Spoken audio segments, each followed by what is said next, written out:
আজ একটা নতুন বই শুরু করছি। আগের দিন ধর্মবিজ্ঞান শেষ হয়েছে। ধর্মবিজ্ঞান চলছিল এতদিন স্বামী বিবেকানন্দের, ওটা আগের দিন শেষ হয়েছে। এই বইটা হলো অ্যাকচুয়ালি মহাভারতের একটা পার্ট, মহাভারত থেকে নেওয়া হয়েছে। বইটার নাম হলো সনদ সুজাতীয় সংবাদ।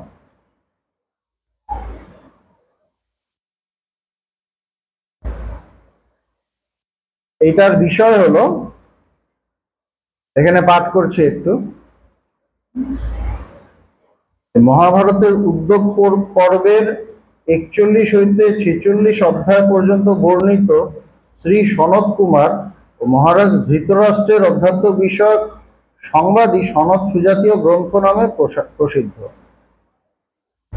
সনত কুমার, ঋষি সনত কুমার। সনত কুমার কে ছিলেন? তিনি ব্রহ্মার সন্তান ছিলেন। বলছে ব্রহ্মার যে 4 জন মানস পুত্র ছিলেন তার মধ্যে একজন হলো সনত কুমার। সনক, সনাতন, সনন্দন, সনত কুমার, এরকম 4 জন ছিলেন ঋষি পুত্র। তিনি হলেন গুরু। তিনি উপদেশ দিচ্ছেন কাকে? ধৃতরাষ্ট্রকে।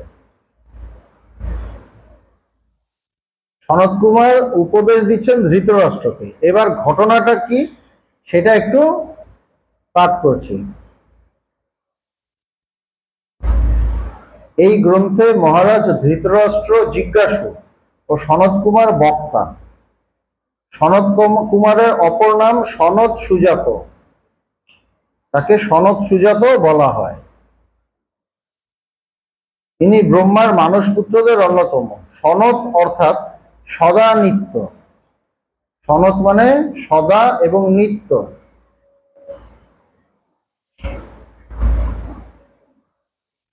সদাকাল যিনি কুমার অবস্থাপন্ন বলিয়া তাহার নাম সনত কুমার, এবং তাহার জন্মাবধি সর্বদাই ত্যাগ বৈরাগ্যময় সুন্দর জীবন, এই অর্থে তাহার অপর নাম সনত সুজাত।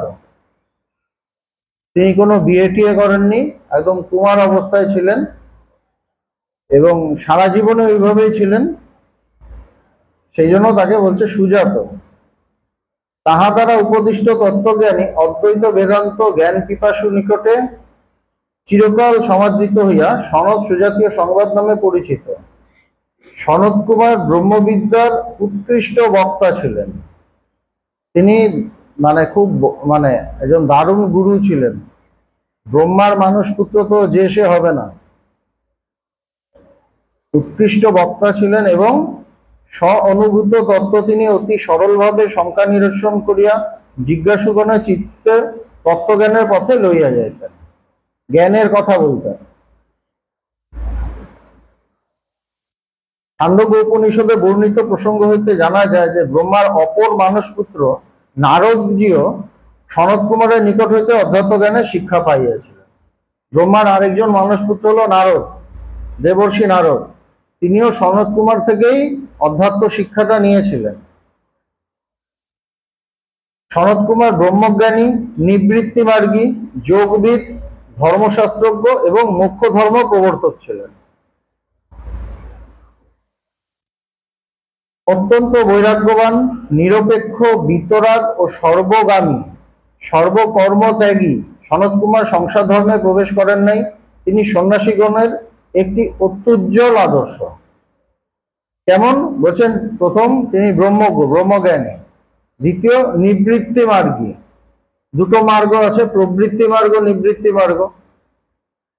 তিনি সব ত্যাগের, তার নিজস্ব কিছু ছিল না, সব ত্যাগ করে দিয়েছিলেন।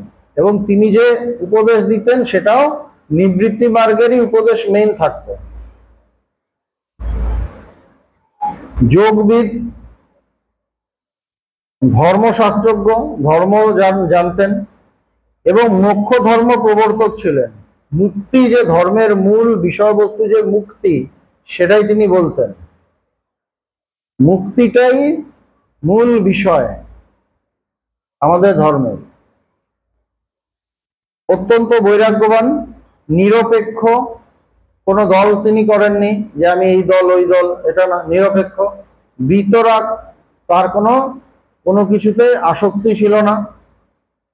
ও সর্বগামী, সর্বত্র যেতেন, সর্বকর্ম ত্যাগী, এবং তার কোনো, তিনি সন্ন্যাসী ছিলেন, সর্বকর্ম ত্যাগ করেছিলেন। মহারাজ বিচিত্রবীর্যের জ্যেষ্ঠ পুত্র ধৃতরাষ্ট্র জন্মান্ধ ছিলেন বলিয়া তাহার কনিষ্ঠ ভ্রাতা পাণ্ডু রাজ্যভার প্রাপ্ত হন। তিনি বড় ছিলেন ধৃতরাষ্ট্র, কিন্তু যেহেতু তিনি বড়, সেই জন্য তিনি রাজা, মানে রাজা হওয়ার কথা, কিন্তু জন্মান্ধ ছিলেন, সেই জন্য তার ছোট ভাই পাণ্ডু তিনি রাজ্যটা পান। পাণ্ডু বানপ্রস্থ অবলম্বন পূর্বক বনগমন করিলে কিন্তু তিনি বেশি দিন রাজত্ব করেননি, কেননা তিনি অসুস্থ ছিলেন, তিনি বনে চলে গেছিলেন। তখন ধৃতরাষ্ট্র রাজ্য পরিচালনা করেন। দুর্যোধনাদি শতপুত্রের জনক ধৃতরাষ্ট্র রাজকার্য পরিচালনায় সুদক্ষ ছিলেন। তিনি কিন্তু খুব ভালো রাজা ছিলেন, রাজা হিসেবে ভালো ছিলেন। ধৃতরাষ্ট্র এই নামও তাহার সাক্ষ্য প্রদান করে। এই যে তার নাম ধৃতরাষ্ট্র, মানে রাষ্ট্রকে যিনি ধরে আছেন, বোধহয় এটাই হবে, কারণ আমিও তো সংস্কৃতে মহাপণ্ডিত, মনে হচ্ছে এটাই। তো হচ্ছে যে নামটা তো বোঝা যায়। কুরুক্ষেত্রের মহাযুদ্ধের পর রাজ্যভার গ্রহণ করিয়া পাণ্ডবগণ বৃদ্ধ ধৃতরাষ্ট্রের নিকট রাজ্য পরিচালনা বিষয়ে পরামর্শ গ্রহণ করিতেন। যখন কুরুক্ষেত্র যুদ্ধ হয়ে গেল, পাণ্ডবরা থাকলেন, কৌরবরা শেষ হয়ে গেলেন, তখন তো পাণ্ডবদের হাতেই পুরো বিরাট বড় রাজ্য পরিচালনার ভার। তখন গিয়ে তারা সেই ধৃতরাষ্ট্র থেকে রাজ্য পরিচালনার ট্রিক্স গুলো শিখতেন। অতিরিক্ত পুত্র স্নেহবশত ধৃতরাষ্ট্র দুর্যোধনাদি পুত্রগণ কর্তৃক তাহার ভ্রাতুষ্পুত্র পাণ্ডবগণের প্রতি শত অন্যায়, অবিচার ও নির্যাতন সকল অসহায়ভাবে সমর্থন করিয়া গিয়াছে। যেহেতু তিনি ভীষণ আসক্ত ছিলেন নিজের পুত্রের প্রতি, অত পণ্ডিত কিন্তু তিনি, যিনি এত বড় রাজ্য সুন্দরভাবে পরিচালনা করতে পারেন, তিনি তো পণ্ডিত, কিন্তু এক জায়গায় ভেসে গেছে। সেটা হলো কি, নিজের ছেলের প্রতি এমন আসক্তি, তার কোনো ভুল চোখেই পড়তো না, সুতরাং সে যা করে সব ঠিক। এটা সাংঘাতিক ব্যাপার। ইহা মহারাজ ধৃতরাষ্ট্র নিজ মুখেও স্বীকার করিয়াছেন। যথা, হে বিদুর, তুমি আমাকে যেসব নীতিবাক্য বলিয়াছ, বিদুর তার ছোট ভাই, বিদুর তাকে সব নীতিবাক্য বলতেন। বিদুর তো মানে বলছে যে তিনি ভীষণ ধর্মের একজন, মানে ধর্মের সন্তান ছিলেন। বলছে তুমি যা বলছো সব ঠিকই, এবং আমিও সর্বান্তকরণে সমর্থন করি, তোমার প্রতিটা কথা আমি নিচ্ছি, সমর্থন করি, ও তোমার অভিমত আমি ব্যক্তিগতভাবে দৃঢ়ভাবে মনে পোষণ করি। তুমি যা বলছো আমি মনে এটাই বুঝি। পাণ্ডবগণের প্রতি ওইরূপ সদ্ভাবপূর্ণ বিচার মনে রাখিলেও আর পাণ্ডবদের প্রতি ভালোভাবই আছে। দুর্যোধন আমার নিকট আসিলেই আমি সব ভুলিয়ে যাই, ও আমার বুদ্ধি ন্যায় পথভ্রষ্ট হইয়া পড়ে। যেই আমার ছেলে আমার সামনে এসে দাঁড়ায়, সব ভুলে যাই, আমার বুদ্ধির সঙ্গে সঙ্গে ভালো থেকে খারাপের দিকে চলে যায়। উনি সব জানে, সব বোঝে, কিছু করতে পারে না, কেন? এত মোহ। এই জন্য বলছে, একদিকে তিনি অন্ধ, জন্মান্ধ, আরেকদিকে মহান্ধ, মোহে অন্ধ। কিন্তু তার নীতি জ্ঞান ভালো আছে, সবই আছে, কিন্তু যতক্ষণ আমার মোহ আছে, আসক্তি আছে, আমি তো নীতিটাকে কাজে লাগাতে পারছি না। সেই জন্য ইতিহাসে তিনি নেগেটিভ ক্যারেক্টার হিসেবে মার্ক করা আছে তাকে। কিন্তু তার কি ভালো দিক নেই? ভালো দিকও আছে। অতএব ইহাই মনে হইতেছে যে বলবান ভাবী প্রারব্ধকে কোনো প্রাণী উল্লঙ্ঘন করিতে পারে না। হচ্ছে যেটা প্রারব্ধ, সেটাকে কেউ কাটাতে পারে না। মনে হয় প্রারব্ধই অবশ্যম্ভাবী, উহার সম্মুখে পুরুষকার ব্যর্থ। যে প্রারব্ধ, সেইটাকে কাটাতে গিয়ে পুরুষকারও ব্যর্থ হয়ে যায়, এটা উনি বলছেন। বুদ্ধিমান হইলেও বিদুরাদি হিতৈষীগণের উপদেশ পালনে অসামর্থ্যবশত পুত্র স্নেহান্ধ ধৃতরাষ্ট্র সর্বসংহারী ভাবী যুদ্ধের মর্মান্তিক পরিণতি চিন্তা করিয়া সর্বদা আতঙ্কিত থাকিতেন। তিনি বুঝছেন যে তিনি ভুল করছেন, তিনি এটাও বুঝছেন তার ছেলেরা ভুল করছে, তারা অধর্মের পথে আছে, এবং এটাও তিনি বুঝছেন যে এটাতে তার ধ্বংস অনিবার্য, ধ্বংস হবেই। কেননা অপরপক্ষে যারা আছে, যারা সত্য ন্যায়ের পথে আছে, তারা পঞ্চপাণ্ডব এবং তারা ভীষণ বীর, তারা তো ছেড়ে কথা বলবে না।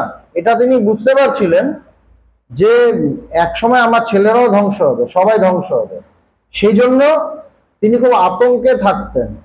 ছেলে সামনে এলে বলতেও পারতেন না, ছেলে যা খুশি তাই করতো, কিছু বলতে পারতেন না, কিন্তু তিনি একটা আতঙ্কে ভুগতেন। কি বাজে অবস্থা! যার কাজ হলো দুষ্টের দমন শিষ্টের পালন, রাজার কাজ এটাই, সেইখানে তিনি যেহেতু তার পুত্রটাই দুষ্ট, তাকে দমন করতে পারলেন না। এইগুলো কিন্তু আমাদের প্রতিদিনের ঘটনা। আজকে আমি কারো বাবা, আমাকে কেউ আপনার ছেলে এই করছে, না হতেই পারে না, আমি ওকে এই শিক্ষা দিইনি, আমি তাকালামই না ছেলের দিকে। একসময় ছেলে পুরো একদম শেষ হয়ে গেল, নষ্ট হয়ে গেল, তাতে আমি ভীষণ কষ্টও পেলাম। তো এইগুলো আমরা রোজ এই পৃথিবীতে প্রতিদিন এই সমাজে আমরা দেখতে থাকি, প্রতিদিন আমরা দেখি। বিরাটপুরীতে উপপ্লব্য নিবাসী পাণ্ডবগণের নিকট যাহাতে যুদ্ধ না হয় সেজন্য অনুরোধ করিয়া তিনি সঞ্জয়কে পাঠাইয়াছিলেন। যখন বিরাট ইয়েতে পাণ্ডবরা আছেন, তখন তিনি সঞ্জয়কে পাঠিয়েছেন যাতে যুদ্ধ না হয়, পাণ্ডবদের পটানোর জন্য, যে তুমি ওদের বোঝাও। সঞ্জয়কে বলছেন, সঞ্জয় তার ইয়ে ছিলেন, তার সারথি। সঞ্জয়কে বলছেন তুমি গিয়ে একটু বোঝাও। উত্তরে যুধিষ্ঠির বলিয়াছিলেন যে তাহারাও ভ্রাতৃসংহারী যুদ্ধ চান না। যুধিষ্ঠির বলছেন আমরাও ভাইদের ধ্বংস করতে মারতে চাই না। পিতৃরাজ্য না পাইলেও তাহারা 5 ভাই কেবল 5টি গ্রাম পাইলেই তাহাতে সন্তুষ্ট থাকিবেন। বলছে আমার রাজত্ব দরকার নেই, 5টা গ্রাম দাও শুধু। কিন্তু দুর্যোধন বিনা যুদ্ধে সূচ্যগ্র ভাগ তুল্য ভূমিও দিতে রাজি না হয়, তখন যুদ্ধ অনিবার্য হইয়া পড়িল। ভাবি প্রলয়ঙ্কর স্বজন বিনাশী যুদ্ধের কথা ভাবিয়া ধৃতরাষ্ট্র উদ্বিগ্ন চিত্তে একটু শান্তি কামনায় বিদুরের উপদেশ প্রার্থনা করিলে। বলছে যখন দুর্যোধন বলল সূচের আগায় যতটা জমি ওঠে সেই জমি আমি দেব না, তখন তার মানে যুদ্ধ অবশ্যম্ভাবী হবেই। তখন তিনি ধৃতরাষ্ট্র বুঝলেন তাহলে তো আর কোনো উপায় নেই, তো আমার কি করতে হবে? আমি তো ওদের আটকাতে পারবো না, যুদ্ধ থামাতে পারবো না, আমার চোখের সামনে আমার ছেলেগুলো মারা যাবে, সুতরাং আমাকে আমার একটু শান্তি চাই। তখন তার ভাই বিদুর ধর্মরাজ, তিনি ধর্মের একজন বিরাট, বিদুরকে বললেন তুমি আমাকে একটু উপদেশ দাও, একটু ঈশ্বরীয় বাণী, একটু শান্তির বাণী শোনাও। বিদুরের উপদেশ প্রার্থনা করিলে বিদুর অনেক নীতি কথা তাহাকে শুনাইলেন। বিদুর অনেক নীতির কথা শোনালেন, কি করা উচিত কি করা উচিত না, এইসব নীতি কথা, মানে এইসব। তাহাতে চিত্ত কিছু প্রশান্ত হইলেও, বলছে একটু তিনি শান্তি পেলেন, কিন্তু পুরোটা হলো না। স্বজন মৃত্যুভয় জনিত শোকমোহ তার চিত্তকে অভিভূত করিয়া ফেলিলে ধৃতরাষ্ট্র শোকমোহ নিবারক অধ্যাত্ম তত্ত্ব বিষয়ক উপদেশ শুনিতে চাইলে, বলছেন দেখছে যে না, ভয় তো যাচ্ছে না, তার আতঙ্ক কাটছে না, তার শোক মোহ এগুলো কাটছে না, মোহের জন্য তার শোক সেটাও কাটছে না। তখন বলে তুমি আমাকে আধ্যাত্মিক কথা শোনাও, ঈশ্বরীয় কথা শোনাও, নীতিবাক্য নয়। তুমি তোমার এই করা উচিত নয়, আমরা বলি না, ছেলে মেয়েদের শেখাই সদা সত্য কথা বলিবে, কাহাকেও ঘৃণা করিও না, এগুলো আমরা শিখাই প্রথম একদম খুব ছোট থাকে, যখন আর একটু বড় হলে বলে যে মিথ্যাও বলবি ঘৃণাও করবি, আমরাও করি। এগুলো হলো নীতিবাক্য। তখন দেখছে নীতিবাক্যে আমার কিছু হবে না, আমার আধ্যাত্মিক জ্ঞানটা চাই, যেটা আমার সত্যি সত্যি আমার ভেতরের মোহটাকে কাটাতে পারে, সেটাতে আমি শোকটা থেকে বাঁচবো। আমার ভীষণ শোক, পুত্র মারা যাবে এই শোক, তো এই শোক তো আমরা সবসময় দেখি চারদিকে। বলছে বিদুরকে বলছে আমাকে অধ্যাত্ম জ্ঞানের কথা শোনাও।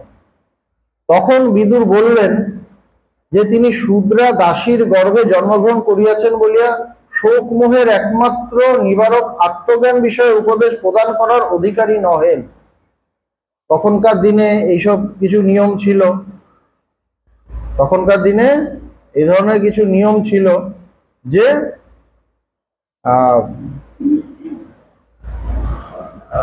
যারা শূদ্র তারা আত্মজ্ঞানের উপদেশ দিতে পারবেন না, সেই সময় ছিল। বিদুর এই জন্য বলছেন আমি আমি দাসীর গর্ভে জন্মেছি। বিদুরের ঘটনা তো আমরা সবাই জানি, আমি দাসীর গর্ভে জন্মেছি, সুতরাং এটা তো আমি করতে পারবো না। আমি তো আপনাকে এই আত্মজ্ঞানের উপদেশ দিতে পারবো না,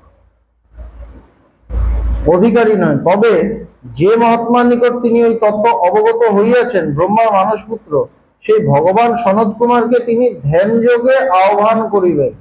তিনিও কিন্তু বিরাট বড় সাধক ছিলেন। বলছে আমি যার থেকে এই আধ্যাত্মিকতা শুনেছি, মানে আধ্যাত্মিকতা শুনতে পারবো, কিন্তু গুরুর স্থানে আমি এসে আধ্যাত্মিক উপদেশ দিতে পারবো না, এই ধরনের কিছু ছিল।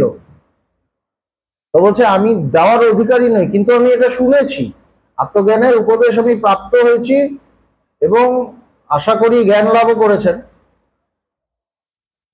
বলছে আমি আমার গুরুকে আমি ধ্যানের মাধ্যমে আমি আহ্বান করব, তিনি যাতে আসেন।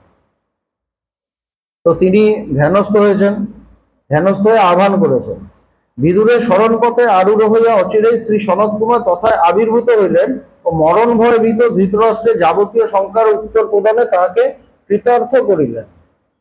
এবং এই যে তার ভিতরে একটা মরণের ভয় চলছে, শ্রী সনত কুমার তখন এলেন, এসে তারপর তাকে উপদেশ দিলেন। মহাত্মা সনত কুমারের উপদেশী সনদ সুজাতীয় সংবাদ রূপে প্রসিদ্ধি লাভ করিয়া মহাভারত গ্রন্থের সৌষ্ঠব বৃদ্ধি করিয়াছে। এটাই বলছে সনদ সুজাতীয় সংবাদ, এটা হলো বইটার মূল কথা।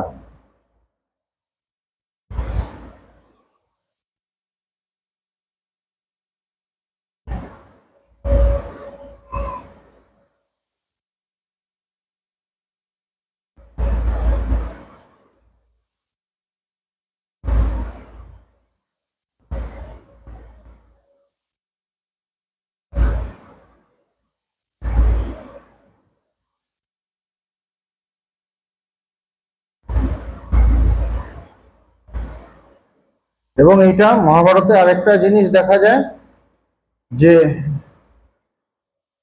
বৈশম্পায়ন মানে আরেকজন ঋষি, তিনি ব্যাসদেবের শিষ্য ছিলেন। কেন ব্যাসদেব মহাভারত লিখে গিয়েছেন এবং বৈশম্পায়ন তিনি সেই সময় তো ঘটনা হয়ে গেছে, এই উপদেশ সনদ সুজাতীয় সংবাদ যে উপদেশটা সেটা তো হয়ে গেছে, সেটা ব্যাসদেব লিখে গেছেন। তো বৈশম্পায়ন ঋষি তিনি জন্মজয় হলো মানে রাজপুরোহিত ছিলেন এই কুরু সাম্রাজ্যে, বলছে তাকে শুনিয়েছিলেন এই ঘটনাটা, সনদ সুজাতীয় সংবাদ।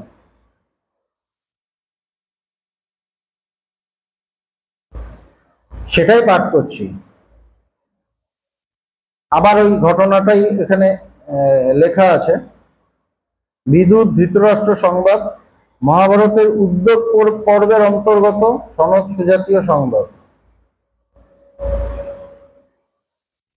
মহাত্মা বিদুরের স্মৃতিপথে আরূঢ় হইয়া ভগবান শ্রী সনদ সুজাতের আবির্ভাব ও তৎসমীপে মহারাজ ধৃতরাষ্ট্রকে উপদেশ দিবার জন্য বিদুর প্রার্থনা করলেন। ধৃতরাষ্ট্র উবাচ, ধৃতরাষ্ট্র বলিলেন, হে বিদুর, যদি তোমার বক্তব্য কিছু অবশিষ্ট থাকে তবে তাহা বলো, আমি উহা শ্রবণ করিতে বিশেষ সমুৎসুক, কারণ তোমার কথা বড়ই বিচিত্র অর্থাৎ হিতকর ও মনোহর। বলছে তোমার আর যদি কিছু বলার থাকে তুমি বলো, কেননা তোমার কথাটা খুব সুন্দর, খুব হিতকর, আমার খুব ভালো হচ্ছে, মঙ্গল হচ্ছে। বিদুর বললেন, হে মহারাজ ধৃতরাষ্ট্র, ব্রহ্মার মানসপুত্র চিরকুমার পরম প্রাচীন সনাতন ঋষি সনৎ সুজাত আমাকে একবার উপদেশ দিয়েছিলেন যে মৃত্যু নামে বাস্তব কোনো পদার্থই নাই। বিদুর বলছেন, ডাইরেক্ট বলছেন না, বলছে আমাকে সেই ঋষি উপদেশ দিয়েছিলেন যে মৃত্যু নামে কোনো পদার্থই নেই, সেইটা তিনি বলছেন। কেন? উনি মৃত্যু ভয় পাচ্ছিলেন, সন্তানদের মৃত্যু ভয় পাচ্ছিলেন। যেরকম আমরা দেখি পরীক্ষিত রাজার, এই যে ভাগবত বলা হলো, ওখানে রাজা পরীক্ষিতকে সুখদেব ভাগবত বলছেন, সেখানেও মৃত্যু ভয়ের ব্যাপার, মৃত্যুর ভয় পাচ্ছেন রাজা পরীক্ষিত। মহারাজ তিনি সর্বশ্রেষ্ঠ বুদ্ধিমান এবং তিনি আপনার হৃদয় প্রকট ও অপ্রকট যাবতীয় শঙ্কার সমাধান করিবেন। জাস্ট একটু টাচ দিলেন, যে আমাকে বলেছেন যে মৃত্যু বলে কোনো জিনিস নেই, এবং আমার সেই গুরু তিনি আপনাকে সমস্ত আপনার যত ডাউট আছে, যত শঙ্কা আছে, তিনি নিবারণ করবেন। ধৃতরাষ্ট্র বললেন, বিদুর তুমি কি সে তত্ত্ব অবগত নহ যাহা সনাতন ঋষি আমাকে শোনাইবেন? বলছে তুমিও তো জানো, তুমি কি জানো না? কেন, তার সাথে একটা আন্ডারস্ট্যান্ডিং আছে, নিজের ভাই, এবার আরেকজন ঋষি আসবেন, তার মানে তার সামনে কেমন হবেন, কি একটা টেনশন থাকে না। তুমি আমার বাড়ির লোক, তুমি বলো, যদি জ্ঞাতব্য বিষয় কিছু অবশেষ থাকে তুমি আমাকে শোনাও। বিদুর বললেন, হে রাজন, আমি শূদ্রা দাসীর গর্ভে জন্মগ্রহণ করিয়াছি, সুতরাং আপনাকে যে সমস্ত উপদেশ বাক্য বলিয়াছি তাহার অধিক আর কিছু বলিবার সাহস আমি করি না। আমি কিছু নীতি কথা শুনিয়েছি, এর বেশি আমি বলতে সাহস পাচ্ছি না, কেন আমাদের এটা অনুমোদিত নয় ব্যাপারটা। কুমার যে অতীন্দ্রিয় জ্ঞান সমৃদ্ধ, তাহারই কৃপায় আমি লাভ করিয়াছি। বলছেন যে সেই সনত কুমারের কৃপাতেই আমি লাভ করেছি, যিনি অতীন্দ্রিয় জ্ঞান লাভ করেছেন, তিনি অতীন্দ্রিয় জ্ঞান আমিও লাভ করেছি, কিন্তু তার কৃপাতে। ব্রাহ্মণ কুলে জন্মগ্রহণ করিয়া যিনি এই অতি গোপনীয় তত্ত্ব উপদেশ করেন, তিনি কখনো দেবগণের নিকট নিন্দার্হ হন না। বলছে এটা গোপনীয় তত্ত্ব, এটা কিন্তু সব জায়গায় যারা শাস্ত্র পড়বেন, শাস্ত্র পড়লে দেখবেন এই যে বেদান্তের কথা, এটাকে প্রত্যেকটা জায়গায় বলছে গোপনীয় তত্ত্ব, যাকে তাকে বলা যায় না, তাই না? এটা গীতাতেও কিন্তু শ্রীকৃষ্ণ পরে অর্জুনকে বলছেন, আমি যে কথা বললাম সেটা তুমি সবাইকে এরকম মানে বাজারের মধ্যে বলবে না। এক কথায় যার মধ্যে যে মানে নানা কিছু ইয়ে করে, প্রতিবাদ করে, এই করে সেই করে, নানা যার ভিতরে নানা রকম শঙ্কা আছে, ডাউট আছে, তাদের বলবে না। এরকম হচ্ছে এটা প্রচন্ড গূঢ় তত্ত্ব, গুহ্য তত্ত্ব। এখানেও তাই বলছেন, ব্রাহ্মণ কুলে জন্মগ্রহণ করিয়া যিনি অতি গোপনীয় তত্ত্ব উপদেশ করেন, তিনি কখনো দেবগণের নিকট নিন্দার্হ হন না। হচ্ছে ব্রাহ্মণ কুলে জন্মগ্রহণ করে যদি কেউ এটা উপদেশ করেন, তাকে মানে দেবগণ তার উপর খুশি হন, প্রীত হন, কেন তত্ত্বটা ভীষণ গোপনীয়। এই যে বলছে মৃত্যু নেই, সাধারণভাবে তো প্রতিদিন কোটি কোটি মানুষ মারা যাচ্ছে, এই যে বলছে মৃত্যু বলে কিছু নেই, সুতরাং যে তত্ত্ব বলছে এটা তো অন্য কেউ বলে না, এটা সেই পরম তত্ত্ব বলে বেদান্ত, সুতরাং এটা গোপনীয়। এই জন্যই সনৎ সুজাতের মুখে শ্রবণ করিবার জন্য আপনাকে অনুরোধ করিতেছি। বলছে এই জন্য আমি বলতে পারবো না, আমি অনুরোধ করছি, তিনি এসে তোমাকে আপনাকে বলবেন। ধৃতরাষ্ট্র বললেন, হে বিদুর, তুমি প্রাচীন সনাতন ঋষির সন্ধান আমাকে বলো, এই দেহে এবং এই স্থানেই তাহার সহিত আমার সমাগম কি প্রকারে হইতে পারে তাহার উপায় বলো। বলছে তুমি বলো, অ্যাড্রেস দাও, আমি যাব, বা এখানে যাতে তিনি আসতে পারেন কিভাবে হয় এই তুমি বলে দাও। বৈশম্পায়ন বললেন, এই ঘটনা বৈশম্পায়ন জন্মেজয়কে বলছেন। তদনন্তর মহাত্মা বিদুর উত্তম ব্রতধারী সেই সনাত সুজাত ঋষিকে স্মরণ করিতে লাগিলেন এবং সনাত সুজাত তাহার স্মৃতিপথে আরূঢ় হইয়া তথায় আবির্ভূত হইলেন। তখন মানে সনত কুমার এলেন তার প্রার্থনায়, বিদুরের প্রার্থনায়। বিদুর বিধি অনুযায়ী তাহাকে পাদ্য অর্ঘাদি দ্বারা পূজা করিলেন। তদনন্তর সুখপূর্বক উপবিষ্ট বিশ্রাম প্রাপ্ত তাহাকে বিদুর বলিলেন। বিদুরের গুরু, সেই জন্য বিদুর তাকে পুজো করলেন, তার গুরু তো পুজো করেছে। তারপর বিশ্রাম নিয়ে তখন বিদুর তাকে বললেন, হে ভগবান, মহারাজ ধৃতরাষ্ট্রের মনে কিছু সংশয় উদয় হইয়াছে, উহার নিরাকরণ আমার দ্বারা হওয়া বিধিসম্মত নহে। মানে উনি কতটা শাস্ত্রের শাস্ত্র মর্যাদা পালন করতেন, বলছে বিধিসম্মত নয়। মানে আমি সেইটা, তার যে সংশয়ের উত্তর আমি দিতে পারবো, কিন্তু দেওয়াটা বিধিসম্মত নয়।